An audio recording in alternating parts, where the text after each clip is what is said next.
नमस्कार सभी को। कैसे हो आप सभी लोग? आई होप आप सभी अच्छे होंगे और तैयारी अपनी मन लगा के कर रहे होंगे सभी दोस्त। आज अपने एक छोटी सी बात पे डिस्कस करेंगे। ये सभी का कॉमन क्वेश्चन है कि भाई हाँ, एग्जाम 3 मार्च को होगी, सीए कौन सा कब तक क्या पढ़े और पीएसआर नियम लागू करना आपको जब आप प्रिपरेशन कर रहे हो तो कैसे आपको इसको अप्लाई करना है, उसके बारे में तो डिस्कस करेंगे। और जीके आपको न्यू पढ़ना है क्या।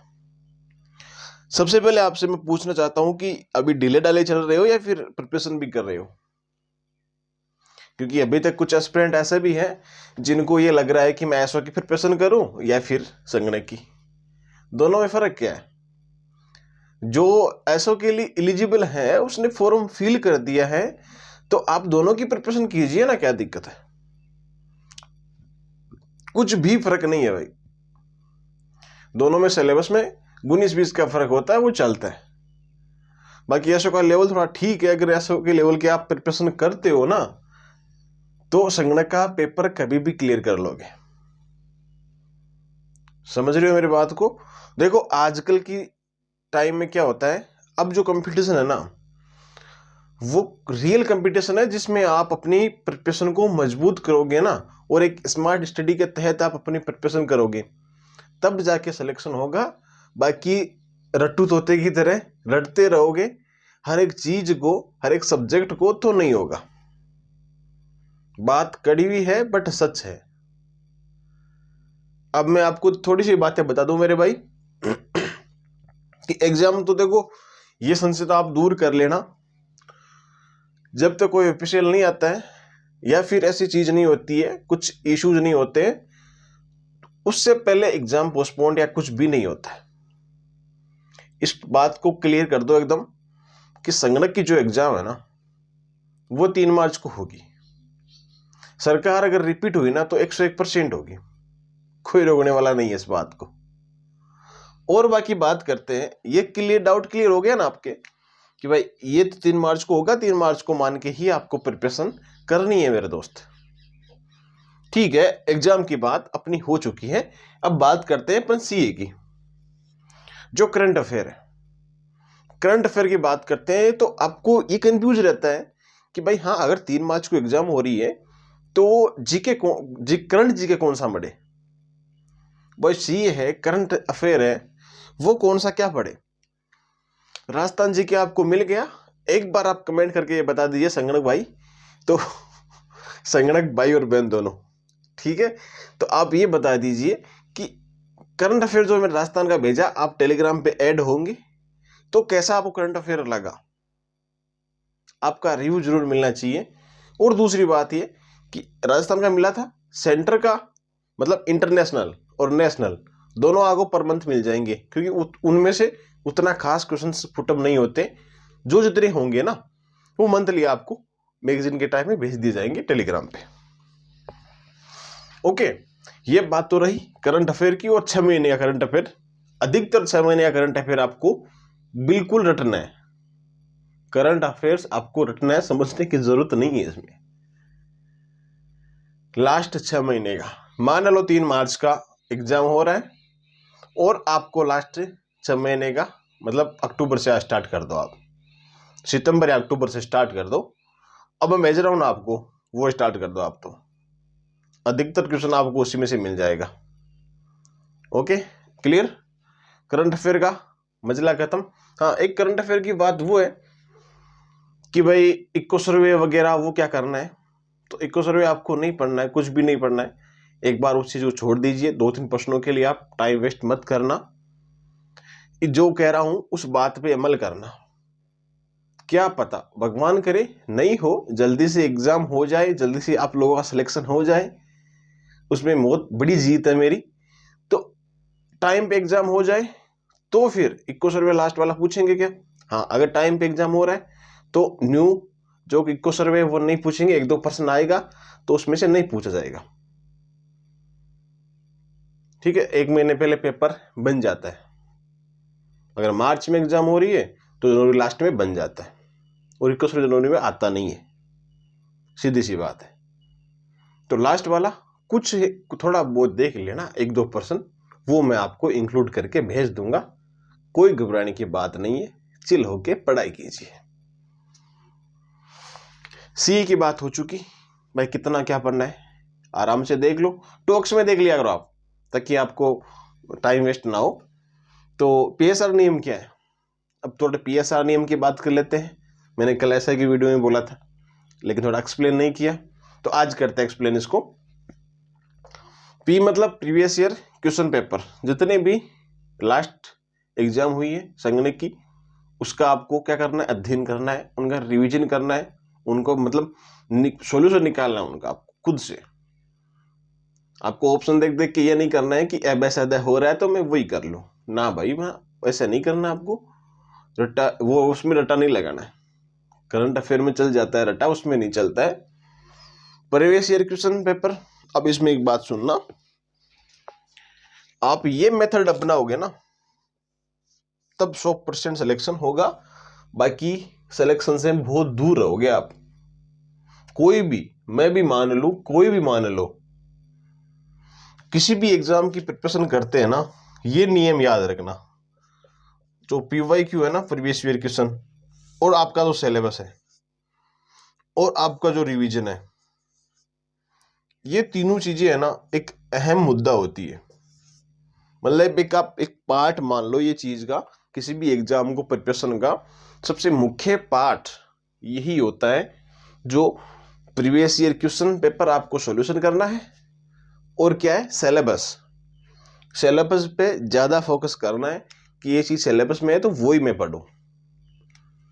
कई बार क्या होता है कि कोई चीज, या फिर न्यू एस्पिरेंट होता है, किसी भी एग्जाम की प्रिपरेशन करता है तो वो देखता है कि राजस्थान ज्योग्राफी आएगी, राजस्थान हिस्ट्री आएगी, ये चीजें आएगी, तो ठीक है मैं पूरी पढ़ना स्टार्ट कर देता हूँ।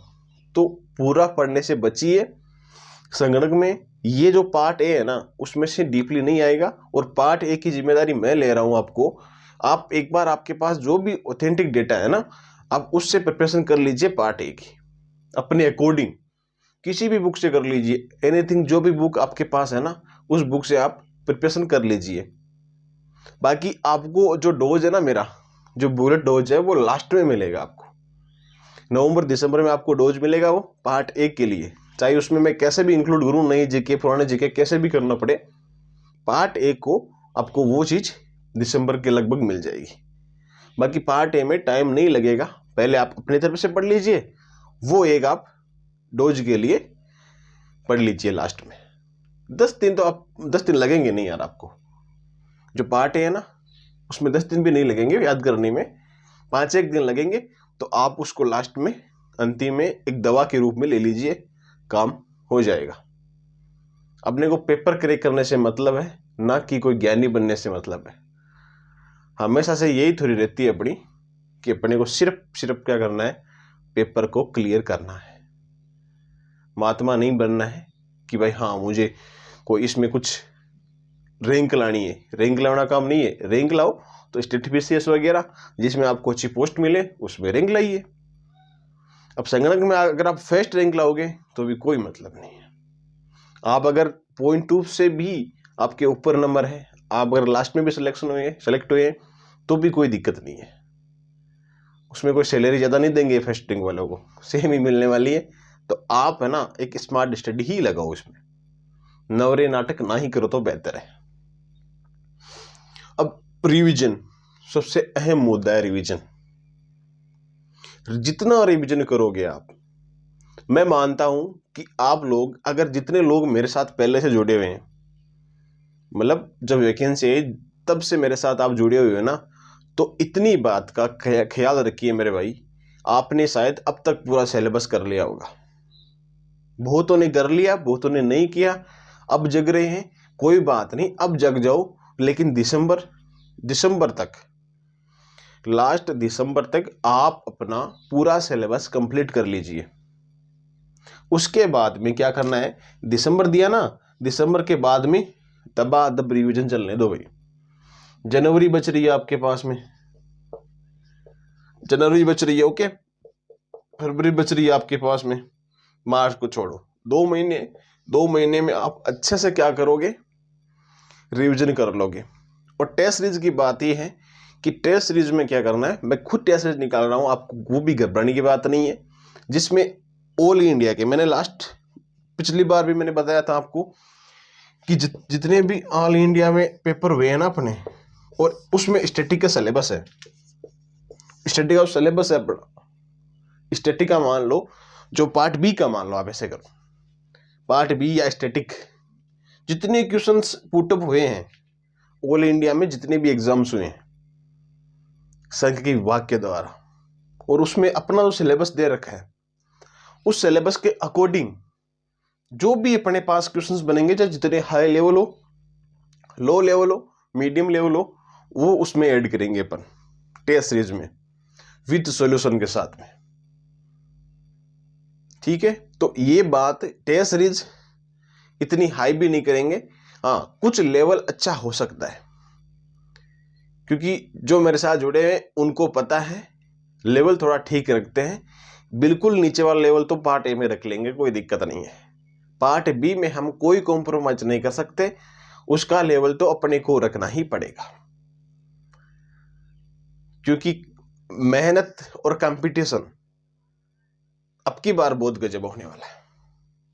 मेहनत भी कर रहे हैं, कंपटीशन भी बढ़ रहा है, तो इसलिए मैं कह रहा हूं आपको मेहनत करनी पड़ेगी और अच्छे से मेहनत करनी पड़ेगी, हवाबाजी नहीं करनी पड़ेगी। इसमें हवाबाजी करे तो हवा में ही उड़ जाओगे। ठीक है, सिलेबस के अकॉर्डिंग ऑल इंडिया के, राजस्थान के जितने भी हुए हैं ना, और जितने ठप हो सकते हैं ना उतने ठप क्वेश्चंस लाएंगे विथ सॉल्यूशन के साथ में। ऐसा नहीं है कि सॉल्यूशन नहीं लेके आएंगे, सॉल्यूशन तो लाना जरूरी होता है टेस्ट सीरीज में, और टॉपिक वाइज जैसे भी होगा कर लेंगे बाद में, दिसंबर के बाद में होगा ये चीज। तो आप सिलेबस जनवरी फरवरी में क्या करोगे, रिविजन करोगे। ओके, जनवरी फरवरी में रिविजन कर लेना पहले, जब तक आपके पास में दिसंबर तक आप कंप्लीट सिलेबस कंप्लीट कर लो। ये अपना मेथड क्या हुआ कि भाई हाँ, संगणक की स्ट्रेटजी आपको बता रहा हूं आज। ये मान लो आज अपने जो भी बता रहा हूं ना, संगणक की स्ट्रेटजी है पूरी है। आप अगर जीरो से स्टार्ट कर रहे हो ना तो भी कोई दिक्कत नहीं है भाई। कोई छोटा मोटा इश्यू आ रहा है तो इंस्टाग्राम में मुझे मैसेज कर दिया करो भाई, कहीं मैसेज नहीं आएगा, आप इंस्टाग्राम पे मुझे मैसेज कर दिया करो, वहां मैं आपको शाम को 6-7 बजे देख लूंगा, उस टाइम मैसेज का रिप्लाई मिल जाएगा। तो ये नियम मेरे भाई याद रखियो, बस हाथ जोड़ के रिक्वेस्ट करता हूं आपसे, क्योंकि आप अगर रियल में डेडिकेटेड हो ना इस चीज को लेकर के, भाई संगणक की एक पोस्ट ही है, और एक कंफ्यूज मत हुआ करो आप किसी भी। शायद मुझे पता है कि कोई एक दो ऐसा स्टूडेंट होगा जो मुझे देख रहा होगा, उसका आरएस प्री क्लियर है और वो भी ये चाहता है कि मैं मेंस की करूं या संगणक की करूं, और वो तैयारी हमेशा संगणक की कर रहा है। वो कुछ कहीं तैयारी की हुई होगी, वो काम में आ गई फ्री में। तो भाई अगर आपको नीड है ना कि मुझे जल्दी गवर्नमेंट जॉब लगनी है, तो संगणक ही पकड़ लेना, मेंस के चक्कर में खराब मत हो जाना। क्योंकि एक आरएएस की वैकेंसी ऐसे वैकेंसी है, हाँ जल्दी करवा रही है आरपीएससी, ऐसा नहीं है। अब की बार तो हवा में चल रहा है सब कुछ काम, वो बात अलग है, लेकिन एग्जाम करवाने के बाद में ठंडे बस्ते में जाएगी, ये तो श्योर है। फिर मजे से इंटरव्यू होगा, साल खान लगा देंगे फिर। तो ये अब पड़ा थोड़ा सा डिस्कस था। अब थोड़ी सी एक और बात कर लेते हैं। न्यू जीके वाला बहुत लफड़ा हो रहा है कि भाई न्यू जीके पढ़ना है, क्या पढ़ना है। तो आपको है ना, न्यू जीके में क्या पढ़ना है, कुछ भी नहीं पढ़ना। एक बार कोई भरोसा नहीं है, और न्यू जीके की बुक भी मत लाना भाई, भी न्यू जीके की बुक भी मत लाना अभी, क्योंकि न्यू जीके की बुक का कोई सेंस नहीं है अभी। आपके पास में जो ओल्ड पढ़ा है ना, उसको ही रिवाइज करो। जैसे आप ज्योग्राफी में आप देखोगे तो संगणक में ज्योग्राफी में अधिकतर ये प्रश्न खनिज के आ सकते हैं। खनिज का प्रश्न तो पुटअप होगा ही होगा। एक दूसरी चीज संत संप्रदाय वाला हो गया, उसमें से प्रश्न पूछेंगे। एक संस्कृति में जैसे मान लो कोई वेशभूषा का पूछ लिया, ये चीजें, मतलब ऐसे टॉपिक्स मैंने आपको टेलीग्राम पे भेज रखे हैं पहले से ही, आप वो टॉपिक्स देख लीजिएगा। Art and culture, geography. Okay, geography का क्वेश्चन वो तो पक्का आएगा भाई, खनिज का प्रश्न तो पक्का पुटअप होता है। बाकी कोई बात नहीं, पार्ट है, मैं खुद उसकी लोड ले रहा हूं, तो आपको दिक्कत क्या आ रही है, आप अपने अकॉर्डिंग पढ़िए, जो टॉपिक भेज रखे हैं उनको रट लीजिए। ओके, तो अब सारी बातें होगी। न्यू जीके को हाथ ही मत लगाना भाई, मेरी मानो तो न्यू जीके को हाथ भी मत लगाना, जो चीज़ जो मटेरियल आपके पास पड़ा है, अब तो पार्ट बी कर लो, पार्ट बी पे ध्यान दो और टारगेट आपका रखो। आप अपने से अगर 85 रखते हो तो कोई बात नहीं है, लेकिन 80 से कम तो रखना ही मत मेरे गुरु, इतने 80 से कम तो रखना मत। 85 रखते हो कोई बात नहीं, वेल डन, बहुत अच्छी बात है, लेकिन इतना तो रखना। ओके, बाकी आप इंस्टाग्राम में मैसेज कर दीजिएगा मेरे भाई। मिलते हैं हम नेक्स्ट वीडियो में। शायद आपको आज का वीडियो शानदार लगा होगा। आई होप आप एक अच्छे आज मोटिवेशन के साथ में ही नए सिरे से स्टार्ट कर सकते हो, कोई दिक्कत नहीं है। बाकी मिलते हैं हम नेक्स्ट वीडियो में, तब तक आप सभी को जय हिंद जय भारत।